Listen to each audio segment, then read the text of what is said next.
Fala, Prota, tranquilo? A gente está começando aqui o primeiro podcast. Primeiro episódio do podcast, o ProtaCast, aqui na City Maria do Carro. Comigo, o querido Peninha, se apresenta aí, galera. Então, estou aqui mais uma vez, eu estou de gaiato, mais um projeto aqui na escola. E hoje eu estou com a honra e a alegria de ter como padrinho do nosso podcast, ele, o mais sincerão dessa escola, o professor Cleiton. Tudo bom, professor? Tudo bom, prazer imagino estar aqui com vocês. E vamos ver, né, o que vai acontecer nesse podcast. Eu quero ficar surpreso. Vai ser massa. Sucesso. Mas vamos começar com uma pergunta que até hoje eu não tenho resposta.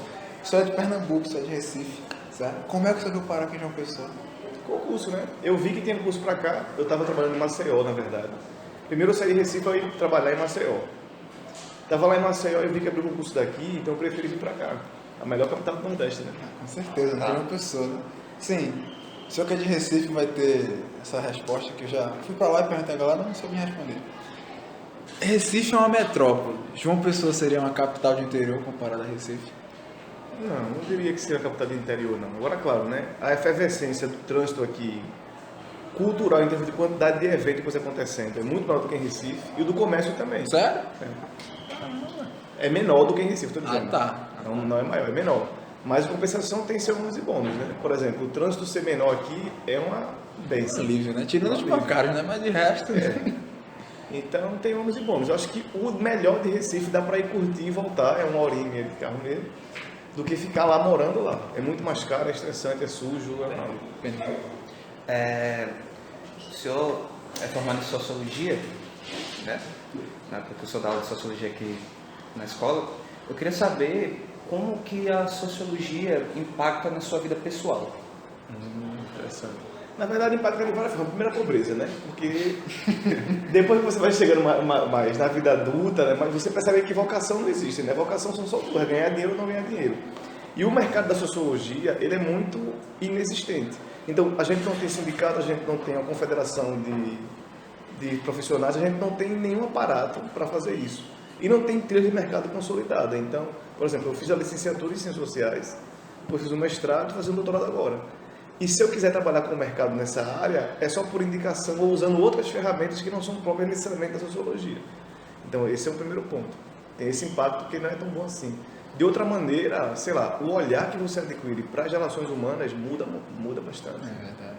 Mas a Sociologia sempre foi algo que o senhor quis Na aprofundar? verdade, não. Por exemplo, eu fiz um curso técnico em Química Industrial, queria fazer Engenharia Química. Ah, Depois eu criei um projeto de fazer Engenharia Aeroespacial, focado nisso. Fiz Mecânica Industrial no IF também, então eu estava exatas. Aí teve um projeto na escola, no ensino médio, que eu estudei no IF, que eu fazer a Olimpíada Nacional de História do Brasil. A minha equipe chegou até a final, foi para São Paulo e ganhou medalha de prata. Foi até porque a gente esfregou na cara ser mulher de Pernambuco, de um paulista lá. E aí depois, na volta, eu votei, não, agora eu sou humano, é 100%. Mentira, foi uma paixão que virou amor, mas não foi bom. Né? Mas como assim? Mas como saiu de exatas, química, foi para Sociologia? Porque eu sou muito promíscuo mesmo em termos de conhecimento. Eu não ter que me isolar numa única área de atuação é estranho para mim. Eu não acho tão interessante isso. Isso é múltiplo. Inclusive, o meu curso foi Ciências Sociais, não foi em Sociologia, a graduação, porque já abrange várias ciências humanas, e ainda usa cálculo também, estatística e tudo mais. Então, é um dos motivos pelos quais eu escolhi a Sociologia, que é bem holístico, né? O senhor falou, acho que na aula inaugural que eu tive com o senhor, primeira aula que você tive com o senhor. Mas remoto ou presencial? Não, presencial. Assim, presencial. O senhor tinha falado que se o senhor fosse falar, né, com o seu ser de, sei lá, quando o senhor estava começando, entrando na faculdade, o senhor tirou uma notando no Enem e optou por Sociologia. Disse que iria bater nesse ser humano para escolher outra coisa. Por quê? Por conta dessa dificuldade com a profissão mesmo, gente. Porque assim, o problema é que, na verdade, no Brasil, eu não consigo identificar uma profissão para além de medicina, que a demanda é sempre muito alta, sei lá, que seja tão tradicional a ponto de não estar protegida. Então o cenário hoje está muito ruim. Então se o cenário está muito ruim para todo mundo, para quem já não tem um mercado consolidado, para quem não já tem nada estabelecido, em termos de ganhar dinheiro e fonte de renda, está pior ainda, entendeu? Então eu comecei a perceber que o meu nível de esforço e engajamento, o que eu estava investindo ali, e o retorno que eu estava tendo estava muito discrepante. Eu comecei a achar isso meio estranho. Né? Eu acho que qualquer relação, porque vejam, acho que profissão também é um relacionamento com uma pessoa. Qualquer relação que a gente tem com a comida, com a água, com algo que a gente consome, com compra, com pessoas, é uma relação afetiva ali que está sendo estabelecida. E se uma relação demanda de você muito, não entrega nada, isso é meio abusivo, né? Então foi mais eu externalizei um questionamento pessoal interno meu na hora da aula. Sociologia não questionar a vida humana. Já Profissionalmente, né? E profissionalmente você tem que ganhar dinheiro para fazer as coisas. Né? Mas o senhor acha que, como sociólogo, o senhor tem o livre direito para julgamento das pessoas? De maneira alguma. E isso é um ponto que até a galera da sociologia pode cair muito nessa tentação, de achar que a minha visão é diferenciada e melhor do que a de todo mundo. É uma tentação muito grande, porque de fato mas no âmbito da ciência. Na hora que eu vou fazer uma pesquisa para fazer ciência, o meu olhar da sociedade vai ser bem mais vantajoso do que o de qualquer outra pessoa. Agora, nas relações interpessoais, isso não é tão real assim. Por exemplo, numa relação interpessoal seria o quê? Disputando por paquera, disputando por dinheiro, numa entrevista de emprego. Eu não sei até que ponto o meu olhar de sociólogo vai me conferir alguma vantagem de fato nisso. Uma relação pessoal como qualquer outra. Um médico pode ter uma vantagem a partir do olhar dele, um físico, sei lá, um jornalista, um policial, depende. Como sociólogo, o que o senhor mais odeia na sociedade? Primeiro, é um nível de aceitação das pessoas em relação às injustiças. Por exemplo, a gente é criado numa sociedade onde a gente aprende a ver uma pessoa no meio da rua tendo que recorrer ao lixo para procurar uma comida de maneira desesperada. A gente vê isso, depois deita a cabeça no travesseiro e dorme tranquilamente, como se nada fosse acontecendo.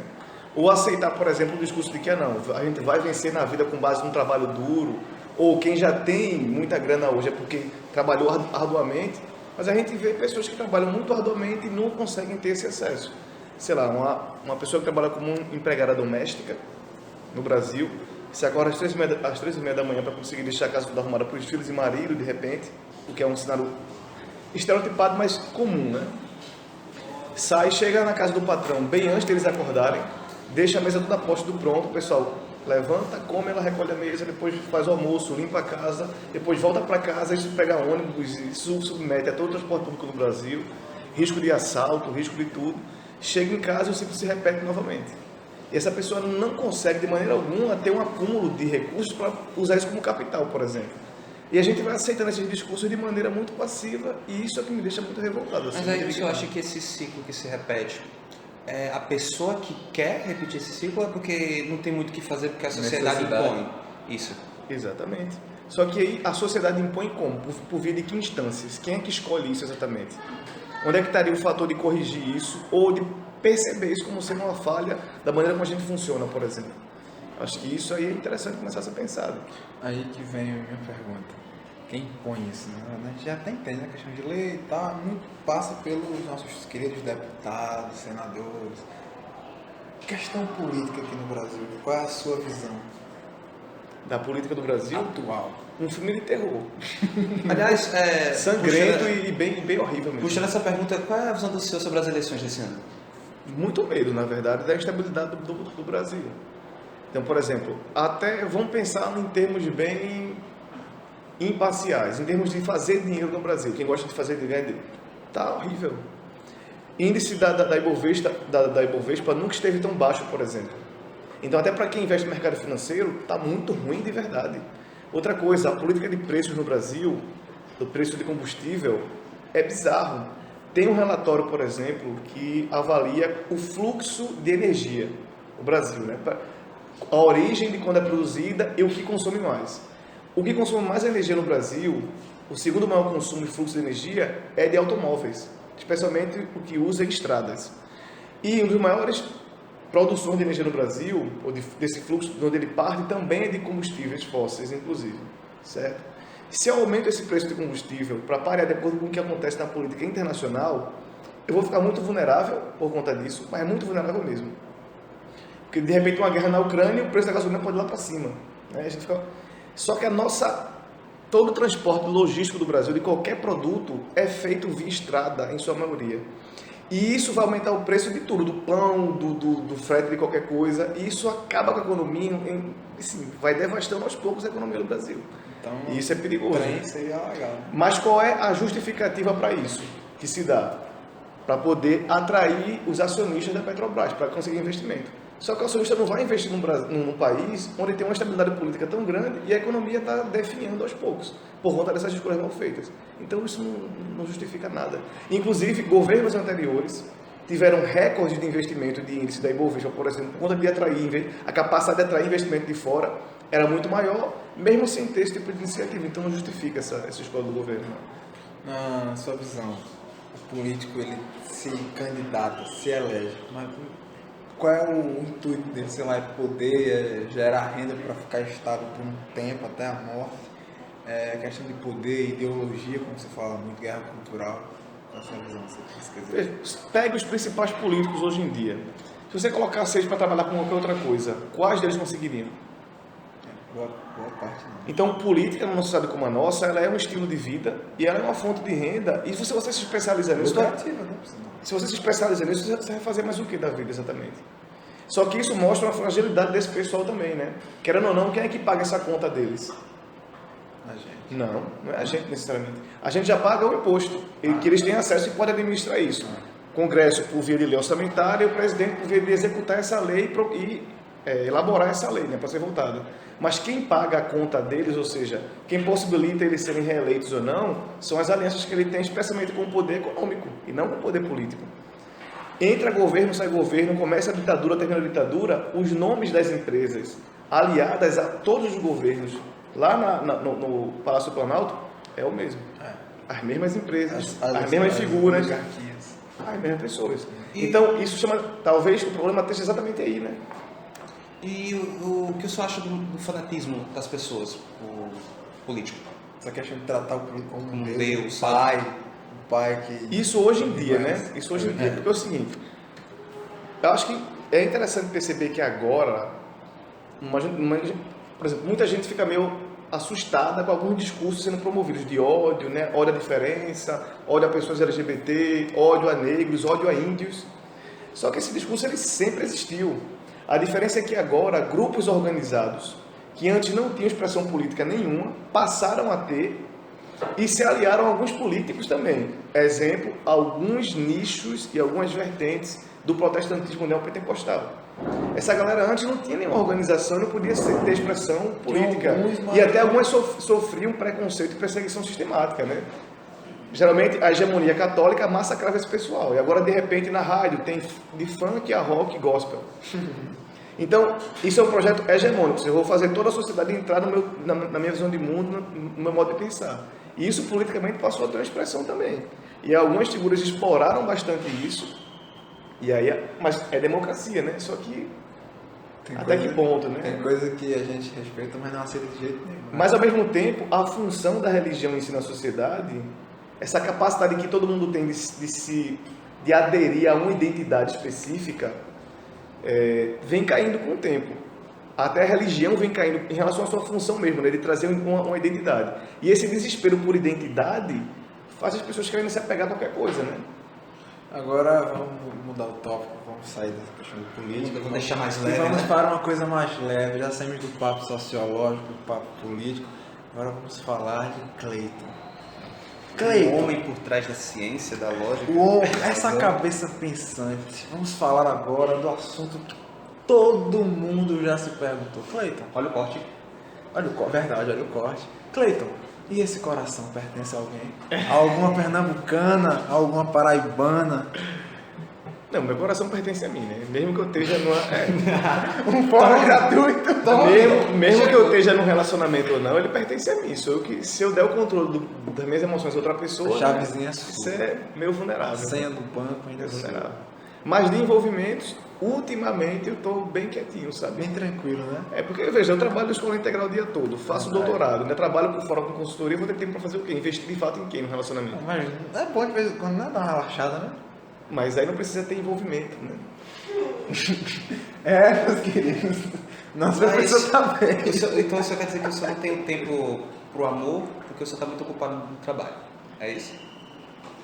É mais uma questão de prioridade. Eu acho que um relacionamento ele precisa de investimento. Com certeza. Ambos precisam receber esse investimento para que esse vínculo se mantenha.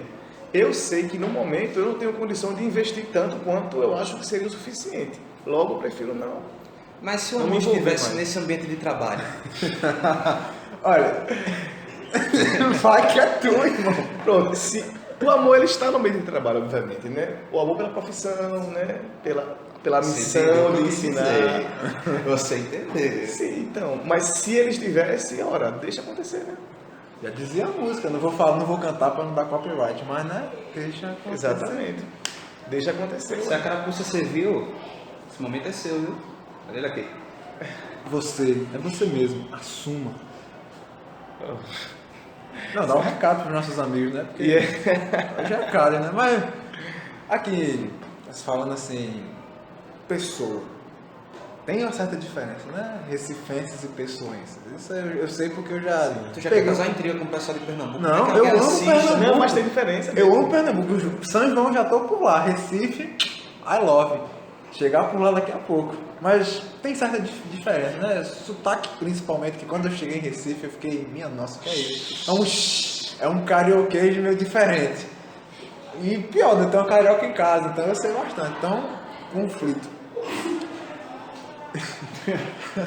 Enfim, achou muito estranho assim esse modo de viver do recifense com do pessoense. Lá a cidade dorme mais tarde do que João Pessoa, por exemplo. Em alguns lugares não dormem, né? Inclusive. Verdade. Não, então, eu acho o pessoal aqui mais tranquilo e isso tem um ponto positivo e negativo. Por exemplo, no trânsito. Primeira vez que pararam para eu passar na faixa, sem ter sinal, eu fiquei maravilhado com isso. Em Recife não fazia jeito. Recife vão lhe buscar na calçada para lhe matar. Por exemplo. Agamenon. Mas ao mesmo tempo, eu percebi que a galera aqui meio que às vezes não tem hora para chegar no lugar, né? Então vai dirigir de maneira bem tranquila Ou então o acidente rolou na outra via da BR, essa via engarrafa, porque todo mundo que para passa. Para um pouquinho para ficar olhando para o acidente. Isso é... Pronto, eu tava viajando ontem, tava vindo de outra cidade, mesma coisa. Agora foi pra vir não um acidente, mas a desgraça do outro, que é a federal parar uma moto sem placa na BR, sabe? Isso já vira uma questão socióloga, porque você vê que uma sociedade tem disso de olhar a desgraça dos outros e parar. E o brasileiro gosta de ver a desgraça do outro, né? Impressionante. Né? O que o senhor estava fazendo até chegar aqui no Maria do Carmo, para trabalhar aqui? Desde quando? Porque, por exemplo, primeiro eu cheguei aqui e fui para uma escola que não era integral. Porque até então, como estava tudo ainda aberto, com risco de fechar, meu doutorado seria em Recife, eu não teria que ficar viajando e voltando para as aulas. Só que aí depois ficou tudo em regime fechado, regime fechado, da prisão. Praticamente, né? No regime especial de ensino que foi remoto, e aí eu depois, em setembro, fui para uma escola integral, só que era bem distante onde eu estava morando na época, eu estava morando no Altiplano na época. Aí, mas então, o preço de um apartamento de 3 quartos no Altiplano é o preço de uma kitnet toda velha lá em Recife. É verdade. Então eu achei luxo, né, de uma pessoa, mas enfim. Mas aí ficava muito distante para mim. E aí eu tentei mudar para uma outra escola e consegui vir para cá. Mas o senhor não está mais escalonando de ir para cá, para Recife, depois voltar? Não precisa não, porque eu já paguei as disciplinas já, só na pesquisa mesmo agora. Perfeito. Agora vamos para voltar um pouquinho para a parte mais técnica da escola, mas a questão opinativa. A gente quer saber desse modelo aqui de escola. Estou dando aula, em algumas aulas já vim falando, não só na minha turma, mas nas outras, que às vezes a gente sai do ensino médio, mas não preparado para a vida real, mas para uma vida mais teórica, mais mamão com açúcar, né? O que o senhor tem a dizer sobre esse sistema? O senhor acha que a escola prepara os alunos para o futuro? Exatamente. Mas, gente, veja, eu acho isso uma viagem tão grande que botaram na cabeça de muita gente, de que a escola ela realmente cumpre uma função específica, por exemplo, de correção social. Vai trazer um nível de igualdade que vai colocar você em pé de igualdade com qualquer outra pessoa de outra classe social, ou de qualquer outra condição racial que hoje é mais privilegiada. Isso não existe. Isso não existe. Primeiro porque como é que a escola pode tratar como iguais, cobrar inclusive como iguais, pessoas que têm origens tão diferentes? Certo? Sim. Esse é o primeiro ponto. Isso já, claramente isso vai promover ainda mais desigualdade. Agora, sobre a escola integral em si, e a educação de modo geral, teve a pandemia aí. Então, houve uma mudança muito grande. O mundo que a gente viveu antes da pandemia, ele nunca mais vai existir, ele acabou definitivamente. E quem não entender isso, está perdido, né? Está num mundo muito perdido. Por exemplo, teve muito estudante que todo professor puxou a orelha de vocês por conta das notas que foram baixas nessa primeira avaliação. Mas, ao mesmo tempo, veja, não fomos nós, professores, que decidimos isso. A data da avaliação. Isso foi imposto de cima para baixo, o que é um erro crasso, inclusive.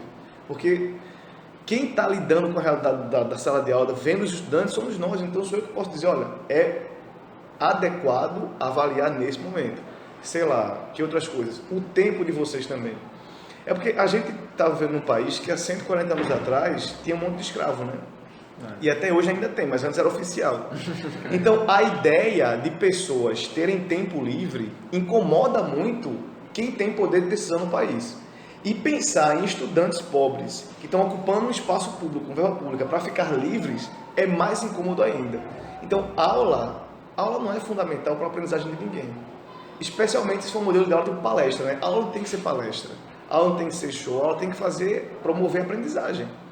Então, essa ideia de querer manter vocês trancafiados dentro de sala de aula é ainda resquício dessa visão escravocrata da sociedade, oligárquica e assim por diante. Agora, veja se você falou recentemente, depois de ou antes da avaliação, né, sobre nivelar, não por baixo, mas por cima. Quer explicar um pouquinho? Porque pode ser. Você já deve ter explicado em outra turma, mas a galera não entendeu muito bem para ter levado mal. Ah, sim, pronto lá. Vejam só. A defasagem dos estudantes hoje, pós-pandemia, ela é muito grave, não só na escola pública, não. Em escolas privadas, hoje em dia, a defasagem em relação ao conteúdo está tão grave ou até mais grave em alguns cenários do que em escolas públicas. Porque o pessoal passou 2 anos parado, gente. Sim. O ensino remoto não promoveu a mesma vivência de aprendizagem assim, entendeu? Então, eu poderia ter 2 opções. Eu ia pegar o conteúdo e reduzir o nível de complexidade dele, reduzir até a quantidade de assuntos que a gente poderia tratar, para poder não prejudicar vocês em termos de nota, ou eu posso fazer uma alternativa mais arriscada, que vai exigir mais de mim mesmo, inclusive, que é nivelar por cima, é manter o mesmo padrão de aprendizagem e tentar criar estratégias para fazer vocês subirem até esse nível. Até porque isso é vantajoso para vocês mesmos, por exemplo, em termos concorrenciais.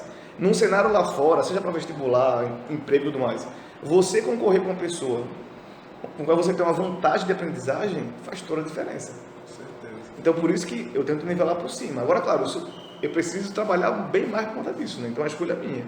Por exemplo, muita gente se sentindo mal, como eu falei já, muita gente se sentindo mal porque tirou nota baixa, mas eu fico me sentindo mal também. Porque se uma turma inteira tirar nota baixa, o erro aí pode ser seu. Pode ser meu. É muito provável que seja meu, inclusive, né, nos estudantes. Eu queria trazer um pouquinho de leveza, de novo. Fofoca, né? Leveza é igual fofoca. Mas assim, um dos fatores que o pessoal daqui da escola gosta muito do senhor é que o senhor é muito sincero. Demais. O senhor fala mesmo. E eu queria saber, o senhor já teve problema por ser sincero demais? O senhor já se envolveu assim, pessoal, já envolveu alguma faculdade? Alguma coisa? Eu tenho certeza que teve, agora que saber a história. Pronto, ó. Eu acho que é só deixar claro a linha entre sinceridade e babaquice, né? Porque tem gente que não é sincera, é babaca. E aí se acomoda na coisa, não, porque eu sou transparente. E é uma pessoa que gosta de ofender, que gosta de constranger, na verdade, não é.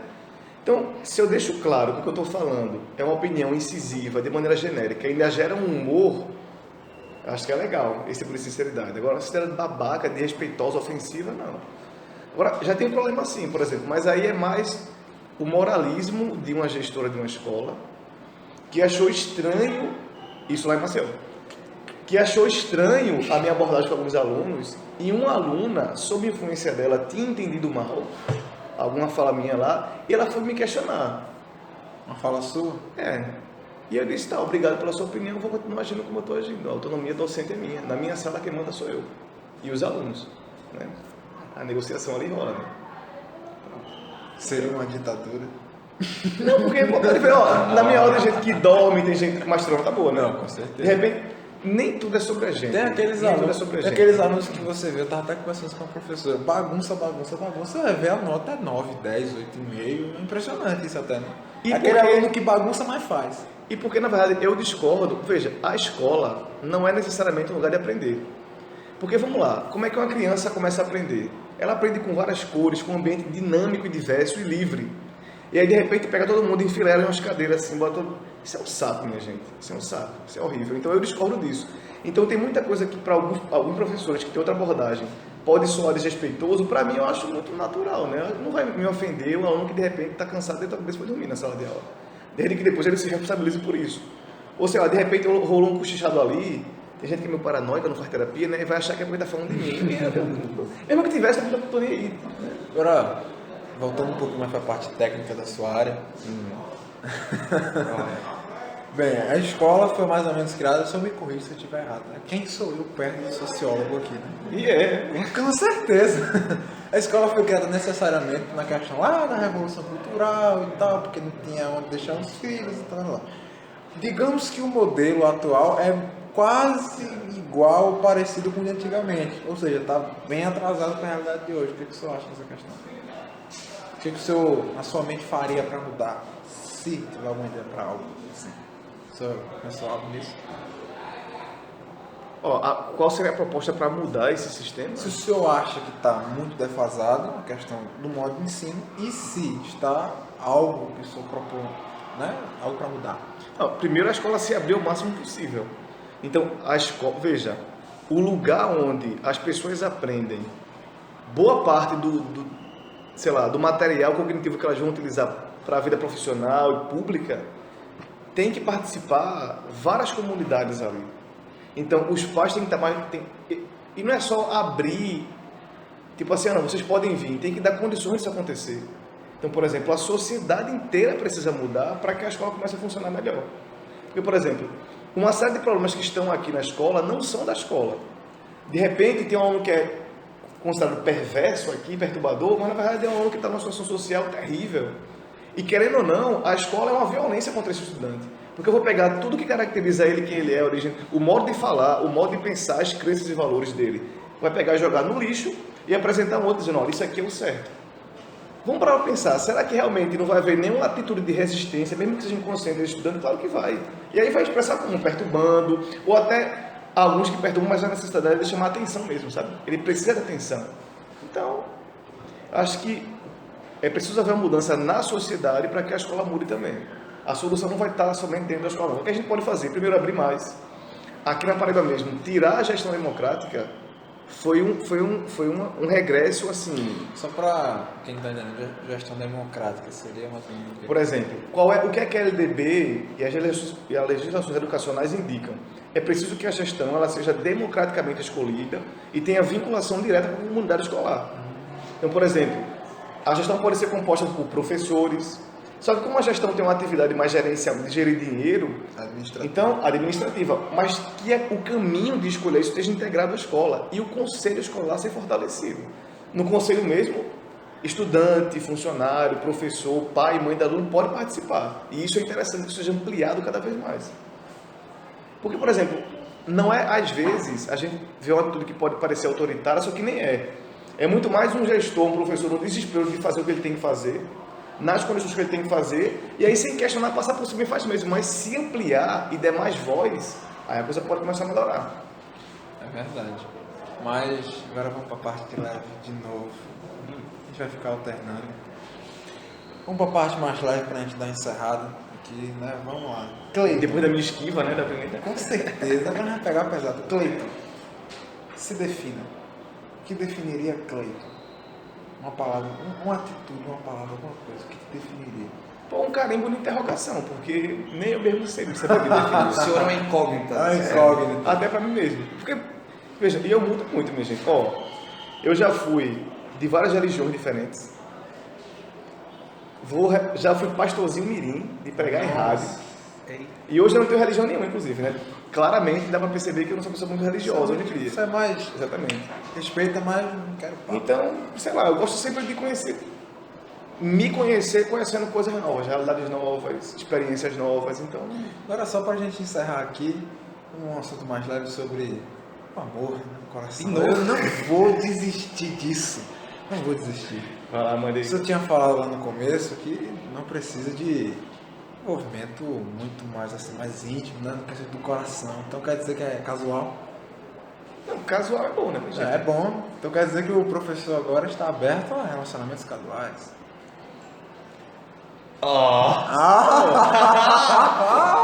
Porque assim, não, da maneira que tu fala, parece que eu tô jogando meu currículo aí, né? Não, com certeza não. Eu tô perguntando se o professor é aberto a relacionamentos casuais. Claro, de boinha. A gente quer Não, na verdade, oficialmente... veja, a abertura é para qualquer tipo de relacionamento. Mas desde que vá no fluxo da vida, né? O problema é que o fluxo da minha vida está indo numa direção que não é... Com certeza. Por enquanto, pelo menos. Então, por enquanto. Senhoras e senhores, esse foi... Não, calma. Ainda não? Eu tenho mais Eu alguns. quero encerrar, não? Não. Aí investir mais? Eu quero mais, então. Bora. Vamos lá. Corte. Como é que tá sendo a experiência do senhor aqui no Maria do Carmo? Boa. Boa. Olha, tá sendo uma experiência muito boa, minha gente. Porque assim, eu poucas vezes tive contato com um público de alunos tão de boas e bem envolvidos como vocês. Por exemplo, ia ter uma briga no jogo ali de futebol.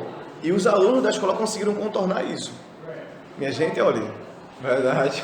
Em muita escola Quando eu era aluno IF, que era a escola federal, né, não rolava isso não. Briga de futebol, de vôlei, é briga mesmo. Deixa rolar. Então eu achei muito tranquilo o relacionamento com os alunos aqui. Me apeguei até a algumas turmas. Aliás, há vários alunos em particular, é diferente que isso aí.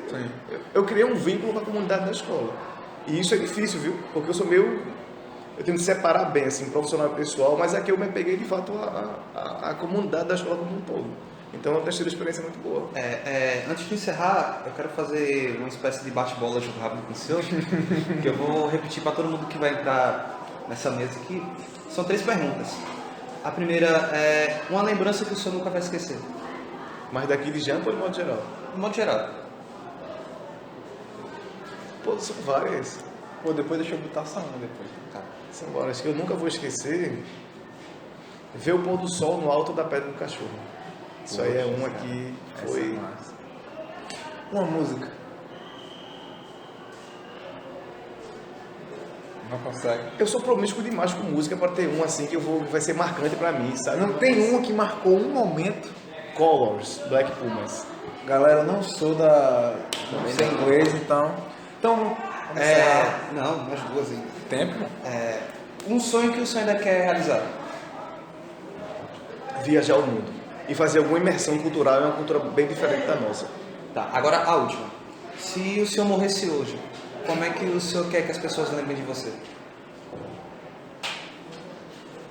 Se eu morrer hoje, se hoje em dia eu tô um pouco me lixando, quando eu morrer eu não vou me lixar mesmo, entendeu? Agora, Sinceridade é maravilhosa. se eu puder deixar algum tipo de valor que vai ficar com a pessoa para ela, mais do que uma imagem minha, eu não seria tão vaidoso esse ponto. Agora, se eu puder ter promovido algum tipo de impacto positivo em alguém, isso para mim já é grande coisa, sabe? Então é isso, gente. Caio, obrigado. Primeiro de muitos. Estreia, né? Quero agradecer também ao professor. Muito obrigado por ser o Obrigado, primeiro. O senhor agora é oficialmente o padrinho do podcast. Então vamos nessa.